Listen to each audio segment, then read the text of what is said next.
Hey, what's going on guys, Grouch here bringing you my top 5 facts about Zabuza Momochi from Naruto. I'm sure we can all agree that this guy is one straight up badass mofo, and hopefully these facts can help back it up. As with all my facts, these aren't in any particular order, these are just 5 that I found to be most interesting. So with all that said and done, I hope you guys enjoy.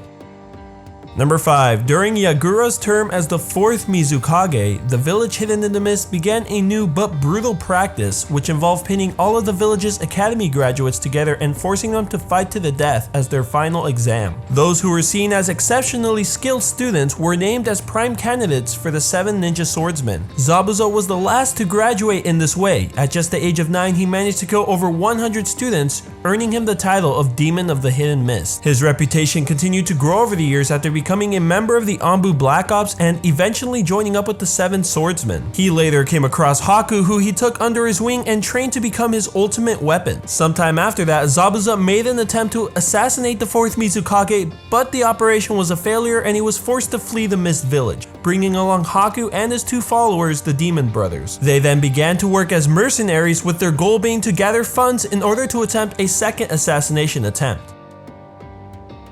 Number 4. His first name Zabuza literally means to never cut twice.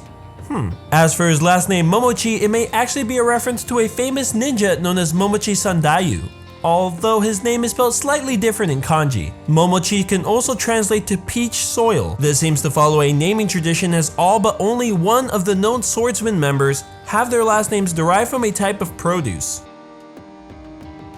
Number 3. According to the official databook written by Naruto's creator Masashi Kishimoto, Zabuza is conferred to be 26 years old at the time he was first introduced. It also states that Zabuza achieved the rank of Genin at just the age of 9. However, this doesn't fit with what is told in the story at all. Take a listen to this. 10 years ago, in the village hidden in the mist. 10 years ago. 10 years ago. Changed.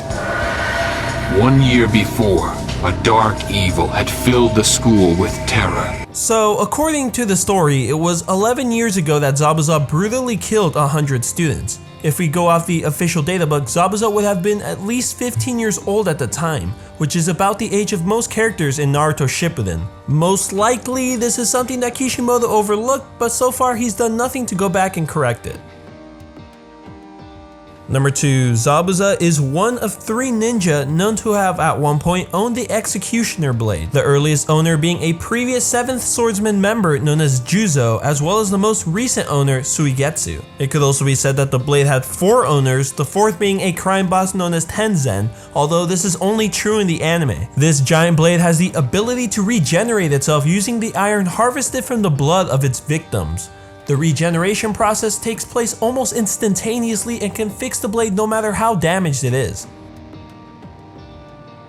Number 1. One of the most memorable and arguably most badass moments in the original Naruto series has to be the moments just before Zabuza's death. Despite being severely injured during his battle with Kakashi, Zabuza charges in with nothing but a kunai in his mouth in order to kill as many of Gado's henchmen as possible before his inevitable death. Well, this whole scene is most likely inspired by the death of an old Japanese warrior known as Mushibo Benki. If I'm not saying that right, I'm sorry. The warrior fought and died on a bridge in order to protect his friend, and it is said that all soldiers who tried to get to him were met with death by his hands. When the soldiers finally did dare to cross the bridge again, they realized that Mushibo had died in a standing position, having taken out over 300 enemies before giving out. Not gonna lie, that's pretty freaking epic. And there you have it, 5 facts about Zabuza Momochi. Personally, Zabuza is one of my favorite villains in the entire Naruto series, and I honestly believe that he didn't get nearly enough screen time that he should have gotten. Hopefully you guys learned something new in this video. As always, I try to dig for facts that not so many people are aware about, but if you know of any that I missed, go ahead and drop it in a comment down below. Also, if you made it this far into the video, go ahead and comment the word blade down below to let me know you made it to the end.